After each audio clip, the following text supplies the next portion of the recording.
మన ప్రభువును రక్షకుడైన యేసుక్రీస్తు నామమున గుడ్ సమరనారు మీ కుటుంబ సభ్యులైన మీ అందరికీ శుభాభివందనాలు. దేవుని యొక్క మహాకృపను బట్టి గతించిన వారమంతా దేవతి దేవుడు తన కృపలో మనందరినీ కాపాడు సంరక్షించి మన బ్రతుకులో మరి యొక్క పునరుద్ధరణ దినము దయచేసి ఆయన సన్నిధానంలో ఆయన బిడ్డలుగా ఆయన నామాన్ని ఘనపరచడానికి, స్తుతించడానికి, ఆరాధించడానికి, మరి ముఖ్యంగా దేవుని యొక్క వాక్యముతో మన జీవితాలను సరిచేసుకోవడానికి దేవతి దేవుడు మనకు అనుగ్రహించినటువంటి ఈ యొక్క కృపను బట్టి మనమందరము కూడా దేవునికి వందనములు, స్తుతులు, స్తోత్రాలు చెల్లించవలసిన వారమై ఉన్నాము. దేవుని యొక్క కృపలో మనమందరము కూడా లెంటులోని మొట్టమొదటి ఆదివారంలోనికి వచ్చి ఉన్నాం. ఈ లెంట్ సీజన్ అంతా కూడా ప్రభువైనటువంటి యేసుక్రీస్తు వారు సమస్త మానవాళి కొరకు ఏ రీతిగా ఆయన శిలువ శ్రమలు అనుభవించాడు, ఏ రీతిగా ఆయన సిద్ధపడ్డాడు, శిష్యులను ఏ రీతిగా ఆయన బలపరిచాడు, స్థిరపరిచాడు, ఇవన్నీ కూడా మనం ఆలోచన చేస్తూ ఉంటాం. సమస్త మానవాళి కొరకు దేవతి దేవుడు ఏ రీతిగా ఆయన తను తగ్గించుకుని శిలువ మరణం పొందినంతగా సింహాసనాన్ని విడిచిపెట్టి నీ కొరకు నా కొరకు ఆయన శిలువలో బలి పశువుగా నీ యొక్క నా యొక్క మనందరి పాపములు కూడా ఆయన మోసుకొని భరించి శుద్ధిగా చేసి ఏ పాపము ఎరిగినటువంటి ఆయన మన కొరకు ఆయన పాపిగా మారి నిన్ను నన్ను కూడా శిక్ష నుంచి విడిపించి తన నిత్య రాజ్య మహిమకు వారసులుగా చేయడానికి ఆయన చేసినటువంటి మహోన్నతమైనటువంటి త్యాగమును, ప్రేమను, ఘనతను ఇవన్నీ జ్ఞాపకం చేసుకుంటున్నప్పుడు దేవుడు మన ఎడల ఎంత ప్రేమ చూపుతూ ఉన్నాడో ఆలోచన మనకు అర్థమవుతూ ఉంది. This is the love of God, దేవుని యొక్క ప్రేమ. కీర్తన గ్రంథము 8వ కీర్తన మనం ఆలోచన చేస్తూ ఉంటున్నప్పుడు అక్కడ భక్తుడు అంటాడు, నీవు మనుష్యుని జ్ఞాపకం చేసుకోవడానికి వాడు ఏపాటివాడు, నీవు మనుష్యుని జ్ఞాపకం చేసుకోవడానికి వాడు ఏపాటివాడు అని ఆలోచన చేస్తూ, నిజమే కదా, ఆకాశము ఆయన సింహాసనము, భూమి ఆయన పాదపీఠముగా చేసుకున్నటువంటి దేవతి దేవుడు మానవులైనటువంటి మన గురించి ఆలోచన చేస్తూ ఉన్నాడు. ఆయనను మహిమా ప్రభావములతో వానికి కిరీటము ధరింపచేస్తూ ఉన్నావు అంటాడు. చూసారా, ఇది దేవుని యొక్క ప్రేమ. మహిమా ప్రభావములతో ఆయన నిన్ను నన్ను కూడా కిరీటము ధరింపచేసి నా కుమారుడా, నా కుమార్తె అని ఆయన మనల్ని ప్రేమిస్తూ ముద్దాడుతూ ఉన్నటువంటి ఆ ఘనమైనటువంటి స్థితిలోనికి నీవు నేను వెళ్ళడానికి దేవతి దేవుడు చేసినటువంటి మహోన్నతమైన త్యాగములను మనము ఆలోచన చేస్తూ ఉంటూ ఉన్నాం. ప్రియమైన వాళ్ళ, దేవుని ప్రేమ నిన్న నేడు నిరంతరము ఏకరీతిగా ఉంటుంది. ఆయన ప్రేమలో మార్పు లేదు. మనుషులు చూపించే ప్రేమలో మార్పు ఉంటుంది, భార్య భర్తల మధ్య ఉన్నటువంటి ప్రేమలో మార్పు ఉంటుంది. కానీ దేవుడు అంటూ ఉన్నాడు, వారైనా మరుతురేమో కానీ నేను నిన్ను మరువను, విడువను, ఎడబాయను, ముదిమి వచ్చు వరకు నిన్ను చంకలెత్తుకొని వాడను, నేనే మిమ్మను వాదార్చువాడను, మిమ్మల్ని విడువని వాడను వాగ్దానం చేసినటువంటి దేవతి దేవుడు మరి ఒక్కసారి ఆయన తన వాక్యము ద్వారా మనలను బలపరుస్తూ ఉన్నాడు, సరిచేస్తూ ఉన్నాడు. దేవుని నామానికి మహిమ కలుగును గాక. లెంటులోని మొట్టమొదటి ఆదివారం కొరకు ఏర్పాటు చేయబడినటువంటి దేవుని యొక్క లేఖన అంశములుగా పత్రిక పాఠ్యభాగముగా అపోస్తులైనటువంటి పౌలు గారు కొరింథీ సంఘానికి రాసినటువంటి 2వ పత్రిక 6వ అధ్యాయము మొదటి 10 వచనాలు, అలానే సువార్త పాఠ్యభాగముగా పరిశుద్ధులైన మత్తయి గారు రాసినటువంటి సువార్త 4వ అధ్యాయము మొదటి 11 వచనాలు ఈ వారము మనకు ధ్యానాంశములుగా లేక పాఠ్యభాగములుగా ఇవ్వబడి ఉన్నవి. ఈ లేఖనములను ధ్యానం చేయడానికి ముందుగా ఆత్మదేవుని సహాయాన్ని కోరుకుందాం. కృపయు కనికరం గల ప్రియ పరమ తండ్రి, వందనములు, స్తుతులు, స్తోత్రులు నాయన. దేవా, నీ కృపను బట్టి ఉదయకాల సమయంలో మరి ఒక్కసారి నీ పాసన్నిధికి రావడానికి మీరు చూపిన కృపను బట్టి నీకు వందనములు, స్తుతులు, స్తోత్రాలు చెల్లిస్తూ ఉన్నాం. దేవ, కొద్ది నిమిషం నీ వాక్యమును ధ్యానించే భాగ్యం మీరు మాకు ఇచ్చినందుకు వందనాలు చెల్లిస్తూ ఉన్నాం. నీ వాక్యమును ధ్యానింపే అంటుండగా నీ ఆత్మచేత నన్ను మమ్ము నింపి నడిపించండి. నా నోటి మాటలు, నా హృదయ ధ్యానము నీ దృష్టికి అంగీకారములుగా చేయమని, మహిమ పొందుకోమని నీ ప్రియ కుమారుడు మా రక్షకుడైన యేసుక్రీస్తు నామమున మిక్కిలి వినయముతో ప్రార్థించి వేడుకొనుచున్నాము తండ్రి, ఆమేన్.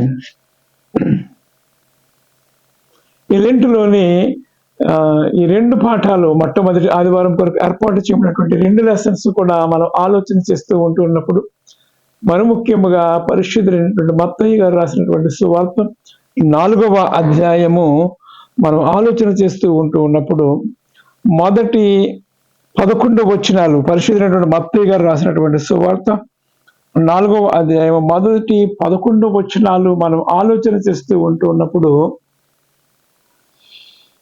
ప్రభు అయినటువంటి యేసుక్రీస్తు వారు బాప్తిస్మము తీసుకున్న తరువాత ఆయన 40 దినములు ప్రార్థనలో గడిపిన తరువాత అపవాది యేసయ్యను శోధించడం మొదలుపెట్టింది.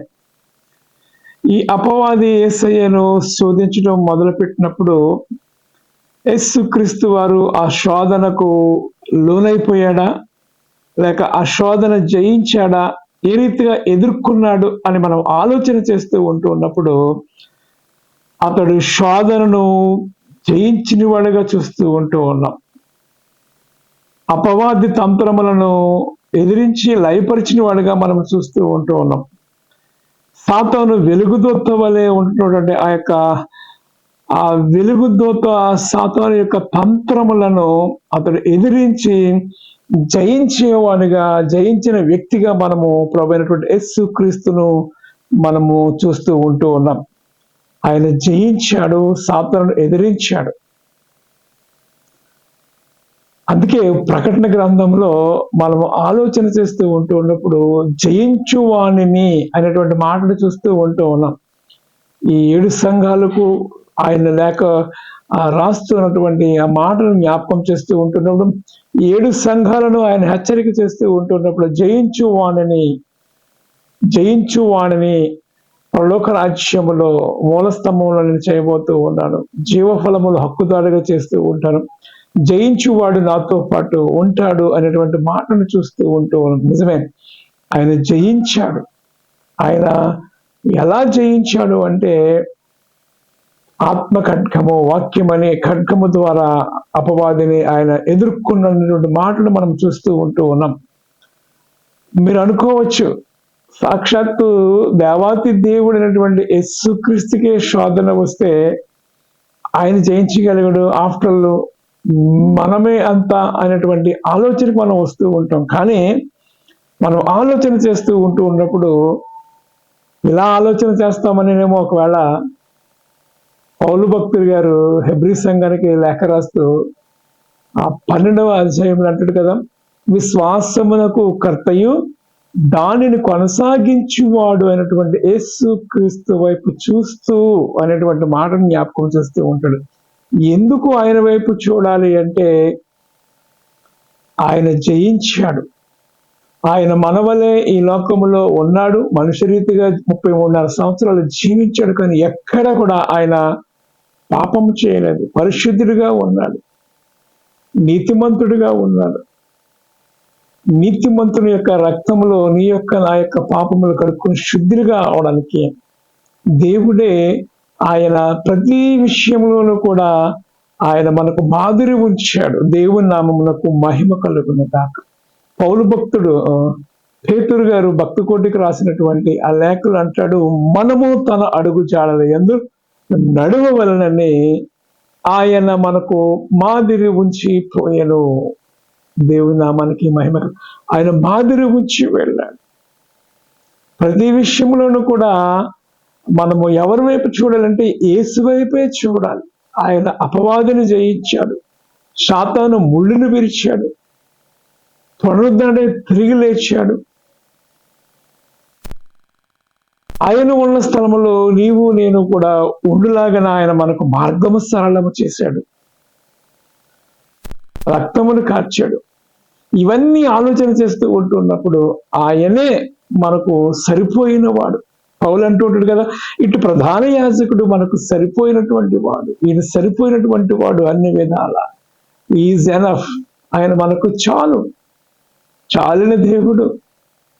ఏ పరిస్థితిలో ఉన్నా సరే ఆయన మనకు చాలినటువంటి దేవతి దేవుడు. కాబట్టి ఆయన ఉపవాసం ఉండి 40 రాత్రులు 40 పగలు ఉపవాసం ఉండిన తర్వాత శోధనను ఎదుర్కొన్నాడు. అంటే ఎంత భక్తి జీవితంలో మనం ఉంటున్నప్పటికీ కూడా శోధన అనేది మనం ఎదుర్కొనవలసిన వారమై ఉన్నాము.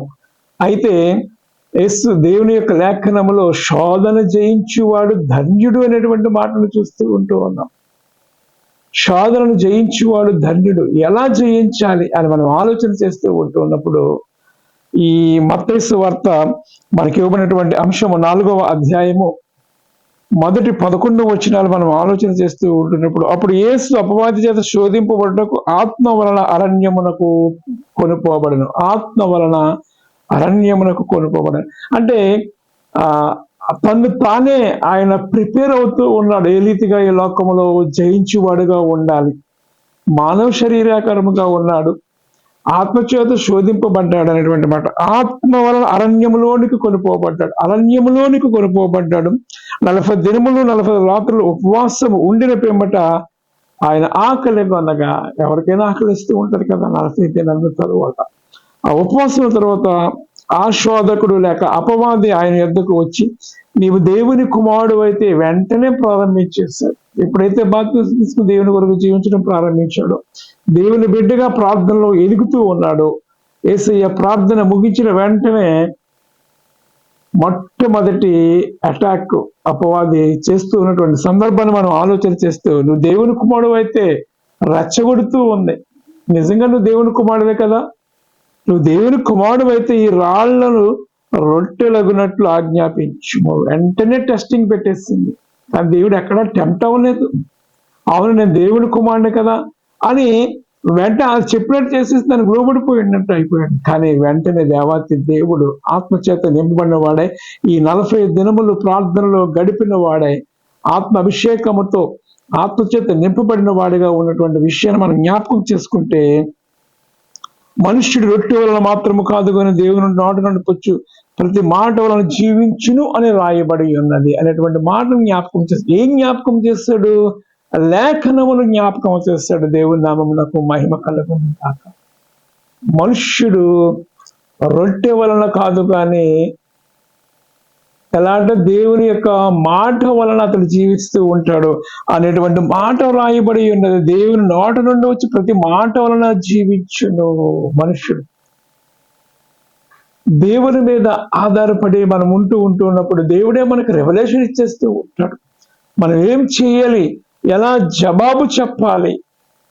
పౌలు అంటూ ఉంటాడు, నేను తగిన సమయమందు ఆత్మావేశం వలన దేవుని వాక్యమును ప్రచురించు రీతిగా నా కొరకు మీరు ప్రార్థన చేయండి అంటూ. అంటే ప్రార్థనలో ఎంత శక్తి ఉంది అంటే, అపవాదిని ఎదుర్కొనే శక్తి మనకు ఎలా వస్తుంది అంటే ప్రార్థన వలన.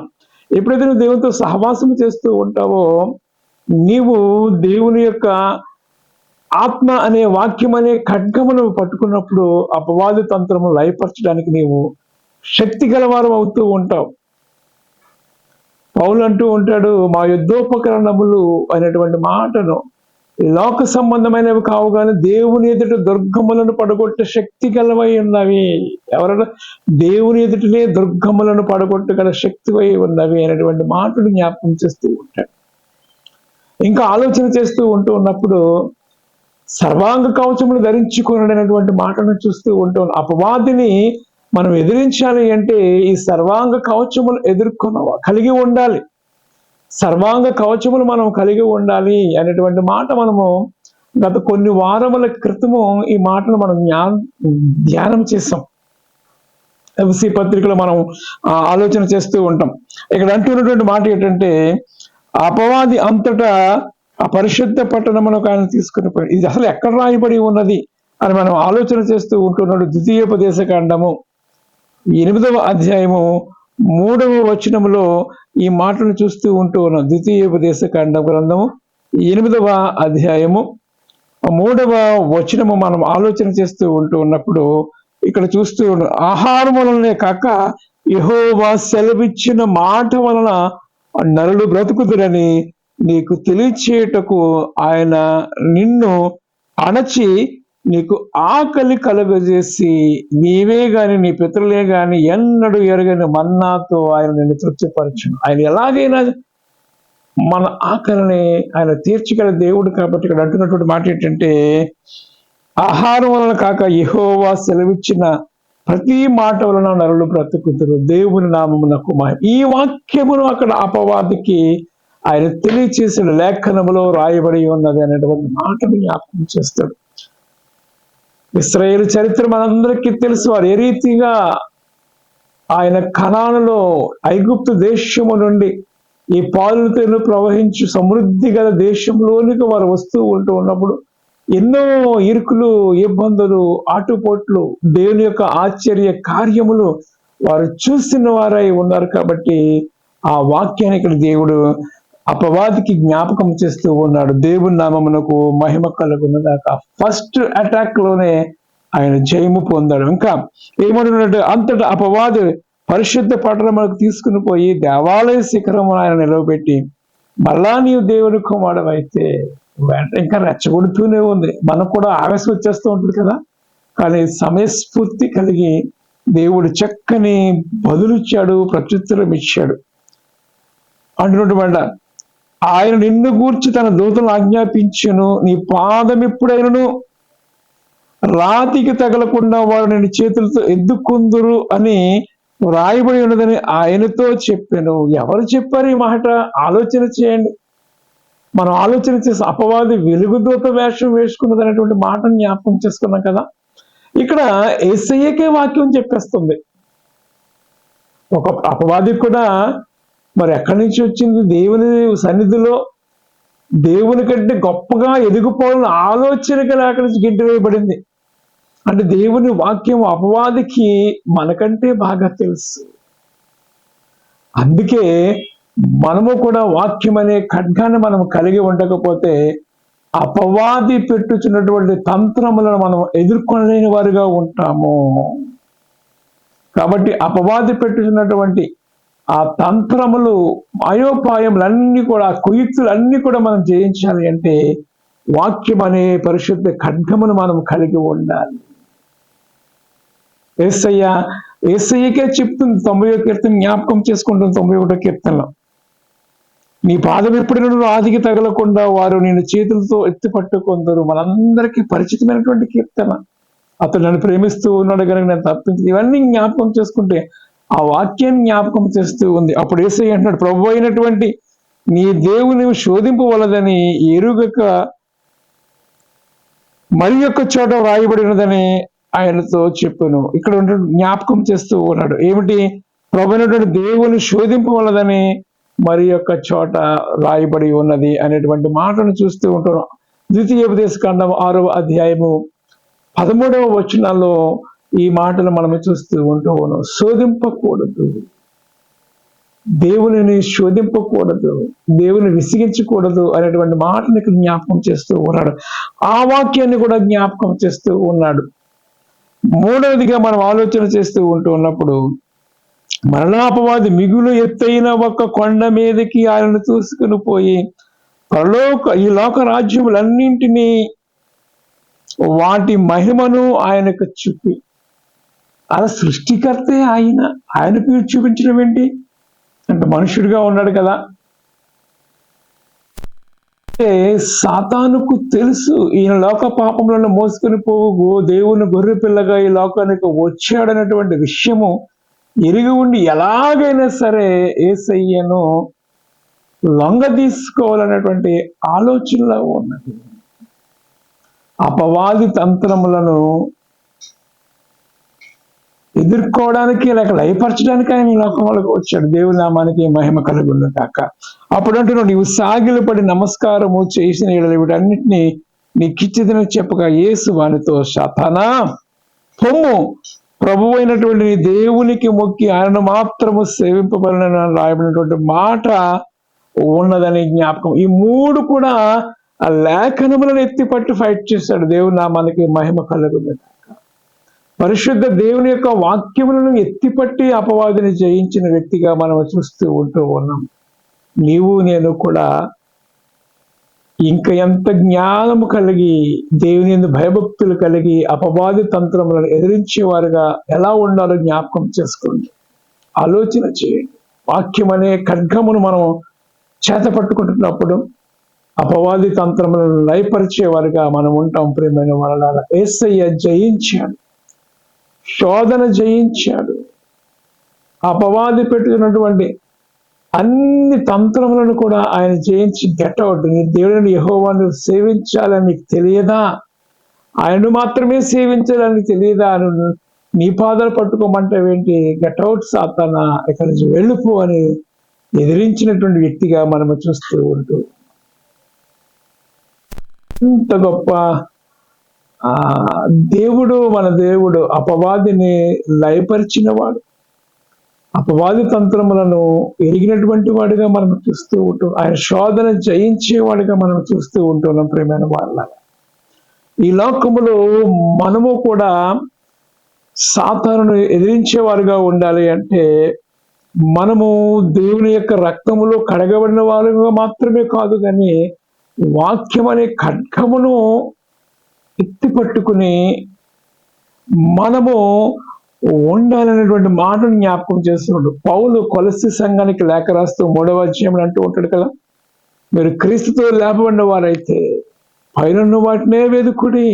ఎలుకంటూ జీసస్ పైన వాటిని పైన ఎవరున్నారు? యేసు క్రీస్తు తండ్రి దేవుని కుడి పార్శ్వమున ఆయన ఆశీనుడై ఉన్నాడు అనేటువంటి మాటను జ్ఞాపకం చేస్తూ ఉన్నాడు. ప్రియమైన వారలారా, ఇంకా ఆలోచన చేస్తూ ఉంటూ ఉన్నప్పుడు పరిశుద్ధుడైనటువంటి యాకోబు రాసినటువంటి పత్రిక మనం ఆలోచన చేస్తూ ఉంటూ ఉన్నప్పుడు, యాకోబు పత్రికలో 4వ అధ్యాయాన్ని మనం ఆలోచన చేస్తూ ఉంటే అక్కడ కూడా రాయబడినటువంటి మాట ఏమిటి అంటే, యాకోబు పత్రిక 4వ అధ్యాయము 7వ వచనాన్ని మనం ఆలోచన చేస్తూ ఉంటూ ఉన్నప్పుడు, కాబట్టి దేవునికి లోబడి ఉండి అపవాదిని ఎదిరించుడి, అప్పుడు వాడు మీ యొద్ద నుండి పారిపోవును. దేవుని యొద్దకు రండి, అప్పుడు ఆయన మీ యొద్దకు వచ్చును. దేవుడికి లోబడి ఉండినట్లయితే, దేవుని కలిగినట్లయితే మనము అపవాదిని ఎదుర్కొనేవారుగా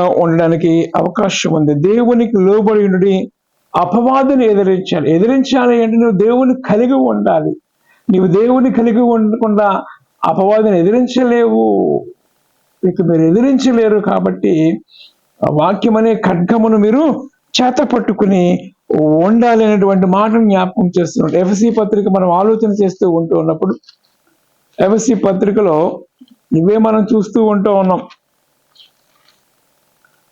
ప్రభు యొక్క మహాశక్తిని బట్టి ఆయన యందు బలవంతులైనడి, మీరు అపవాది తంత్రములు ఎదురించుటకు శక్తి కలిగి ఉన్నట్లు దేవుడికి సర్వాంగ కవచమును ధరించుకొనుడి. ఎవరిని కలిగి ఉండాలట? అపవాదిని ఎదిరించడానికి ఆయన యందు బలవంతులై ఉండాలి. ప్రభు యందు బలవంతులై ఉండి అపవాది తంత్రములు ఎదిరించుటకు శక్తిమంతులగునట్లు దేవుడికి సర్వాంగ కవచమును. దేవుడే ఇచ్చినటువంటి సర్వాంగ కవచము ఏమిటి అట? మనము పోరాడినది శరీరులతో కాదు, కానీ ప్రధానులతోనూ అధికారులతోనూ ప్రస్తుత అంధకార సంబంధులకు లోకనాథులతోనూ ఆకాశ మండలమందున దురాత్మల సమూహముతోనూ పోరాడుచూ ఉన్నాము. అందుచేత ఆపద్దిన ముందు వారిని ఎదిరించుటకును సమస్తమును నెరవేర్చిన వారే నిలువబడుటకును శక్తిమంతుడగునట్లు దేవుడికి సర్వాంగ కవచమును మనం కలిగి ఉండాలి. ఏ రీతిగా అంటున్నటువంటి మాట ఏంటంటే, అందుచేత మీరు ఆపద్దినమందు వారిని ఎదిరించుటకును సమస్తమును నెరవేర్చిన వారే నిలువబడుటకును శక్తిమంతులగునట్లు దేవుడికి సర్వాంగ కవచమును ధరించుకోవాలి. అపవాదిని ఎదిరించడం అంటే it is not a joke. అయితే క్రీస్తుని కలిగి ఉంటూ ఉన్నప్పుడు మనం ఎదుర్కొంటాం అనేటువంటి మాటను ఇక్కడ పౌలు ఎఫెసీ సంఘానికి లేఖ రాస్తూ మాట్లాడుతున్నాడు. సర్వాంగ కవచం ఎలా అనగా మీ నడుములకు సత్యమును దట్టు కట్టుకుని నీతి అని మైమరుపు తొడుకుని పాదములకు సమాధాన సువార్తను దీన మనసు తొడుకుని నిలువబడి ఇవన్నీ గాక విశ్వాసం అను డాలును పట్టుకుని దానితో మీరు దుష్టిని అగ్నిబాణములన్నింటినీ ఆర్పుటకు శక్తిమంతులగుదురు. విశ్వాసం అనేటువంటి డాలు కట్టు కలిగి ఉండాలి. దుష్టుడు పెట్టుచున్నటువంటి ప్రతి దాన్ని కూడా మనం ఎదుర్కోవడానికి ఉంటాడు అన్నట్టు మాట చూస్తూ ఉంటున్నాం. మీరు దుష్టుని అగ్నిబాణములన్నింటినీ అర్పుటకు శక్తిమంతులవుదురు మరియు రక్షణయైన శిరస్త్రాణమును దేవుని వాక్యమును ఆత్మ ఖడ్గమును ధరించుకొనుడి. ఇది చాలా ప్రాముఖ్యం. సర్వాంగ కవచములు అనేవి ప్రతి క్రైస్తవుడు కలిగి ఉండాలి. ఆత్మ ఖడ్గము, వాక్యం అనే ఆత్మ ఖడ్గమును మనము ధరించుకున్న వారు ఆత్మల ప్రతి సమయమును ప్రతి విధమైన ప్రార్థన విజ్ఞాపన చేయొచ్చు. ఆ విషయమై సమస్త పరిశుద్ధుల నిమిత్తము పరిపూర్ణమైనటువంటి పట్టుదలతో విజ్ఞాపన చేయొచ్చు. మెలకువగా ఉండండి. ఇదే విషయాలు జ్ఞాపకం చేస్తూ పౌలు అంటూ ఉంటాడు కదా, మేము అన్ని కలిగిన వారుగా ఏమి లేనివారుగా ఉన్నాము, క్రీస్తును కలిగి ఉన్నాము, క్రీస్తు బిడ్డలుగా మేము అన్ని శ్రమలు ఎదుర్కొన్నాము, అపవాదిని జయించాము అనేటువంటి మాటను జ్ఞాపకం చేస్తూ ఉంటాడు. నిజమే, నా ప్రక్కన ఒక ముళ్ళు ఉంది అనేటువంటి మాటను కూడా జ్ఞాపకం, ఆ ముళ్ళు తీసే నేను ఎప్పుడు కోరుకోలేదు, కానీ అలాంటి పరిస్థితుల్లో నా కృప నీకు చాలు అని దేవుడు చెప్పాడు. ఆయన యందు నేను భయభక్తులు కలిగి ఉన్నాను, ఆయన బిడ్డగా నేను ఉన్నాను, ఆయన కొరకు నేను జీవిస్తూ ఉన్నాను అనేటువంటి మాటను జ్ఞాపకం చేస్తూ దేవుడే నాకు తోడు అనేటువంటి మాటను జ్ఞాపకం చేస్తాడు. ఈ కొరింథీయులకు రాసినటువంటి 2వ పత్రిక 6వ అధ్యాయం 1-10 వచనాలు మనం ఆలోచన చేస్తూ ఉంటున్నప్పుడు,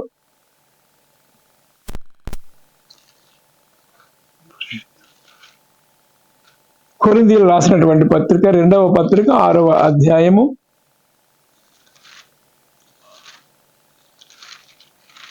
పౌలు మాట్లాడుతున్నటువంటి మాటను జ్ఞాపకం చేసుకుంటే, మేము ఆయన తోడి పనివారమై మీరు పొందిన దేవుని కృపను వ్యర్థము చేసుకొనవద్దని మిమ్మల్ని వేడుకొనిచ్చు ఉన్నాము. అనుకూల సమయం నీ మొర ఆలకించితినని రక్షణ దినముందు నేను ఆదుకుంటుని అని ఆయన చెప్తూ ఉన్నాడు. రక్షణ దినముందు ఆయన మన ఆదుకుంటాడని ఆయన చెప్తూ ఉన్నాడు. ఇవన్నీ ఆలోచన చేస్తూ ఉన్నప్పుడు పౌలు అంటూ ఉంటాడు, సత్యవాక్యమును చెప్పుడు వలన దేవుని బలములను కుడియడములను నీతి ఆయుధములను కలిగి ఘనతాఘనతములన సుకీర్తి దుష్క్రియలను దేవుని పరిచారకులమై ఉండి అన్ని స్థితుల్లోనూ మమ్మల్ని మేమే మెప్పించుకొనిచ్చు ఉన్నాము. మేము మోసగాడమై ఉండినట్లు సత్యవంతులను తెలివే బడని వారమై ఉండి కూడా బాగుగా తెలియనిబడే వారము చనిపోవచ్చున్నాము వారమైనట్లు ఉండి కూడా ఇదిగో బ్రతుకుచ్చు ఉన్నాము. శిక్షింపబడిన వారమైనట్లు చెప్పబడుచు ఉన్నాము. దుఃఖపడిన వారమైన ఎల్లప్పుడూ సంతోషించే వారంగా ఉన్నాము. దరిద్రులమై ఉండి కూడా అనేకులకు ఐశ్వర్యము కలిగించే వారుగా ఉన్నాము. ఏమీ లేని వారమైనట్లుండి కూడా సమస్తమును కలిగిన వారమై ఉన్నాము అనేటువంటి మాటను జ్ఞాపకం చేస్తూ ఉన్నాడు. అంటే దేవుని కలిగిన వారుగా అన్ని విషయాలను కూడా మేము దేవుని ప్రకటిస్తూ ఉన్నాము, దేవుని ప్రేమను చూపుతూ ఉన్నాము అనేటువంటి మాటను జ్ఞాపకం చేస్తూ క్రైస్తవ జీవితంలో దేవుని బిడ్డలు అలవరుచుకోవలసినటువంటి లక్షణముల గురించి, జీవిత విధానం గురించి పౌలు మాట్లాడుతూ ఉన్నాడు. ఇవన్నిటికంటే ముందుగా మనం దేవుణ్ణి కలిగి ఉండి ఆయన ఏ రీతిగా అయితే అపవాదిని జయించేవాడో నీవు నేను కూడా జయించాలి. అంటే విశ్వాసమునకు కర్తయు దాన్ని కొనసాగించువాడు అయినటువంటి యేసు వైపు మాత్రమే మనం చూస్తూ ఉన్నప్పుడు ఈ లోకములో మనం జయించేవారుగా ఉంటాం. తద్వారా జయించేవాడు నాతో కూడా పరలోకములో మన్నాను భుజించేవారుగా ఉంటూ ఉంటాడు, జీవఫలముల వృక్షములకు హక్కుదారుడై ఉంటాడు అని ఏ రీతిగా యేసయ్య సెలవిచ్చాడో నీవు నేను కూడా జయించి ఆయన బిడ్డలుగా ఈ లోకములో వెలుగుదాం అనేకులు నడిపిందాం. అట్టి కృప ఆత్మదేవుడు సదా మనందరకు దయచేయను గాక. ఆమెన్. దేవుని కొందనాలు నీ కృపను బట్టి దేవ నీవు జయించావు, ప్రార్థనలో ఉన్నావు, వాక్యం అనే ఖడ్గమును ఎత్తుపట్టి అపవాదుని జయించావు.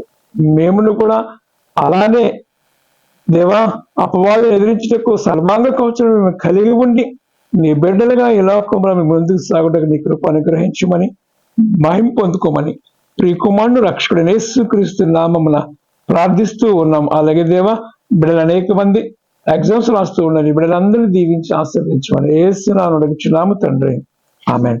మన తండ్రి అయిన దేవుని ప్రేమయు ప్రభువైన యేసుక్రీస్తు కృపయు ఆత్మదేవుని అన్యోన్య సహవాసం నీకు తోడేండును గాక. ఆమేన్.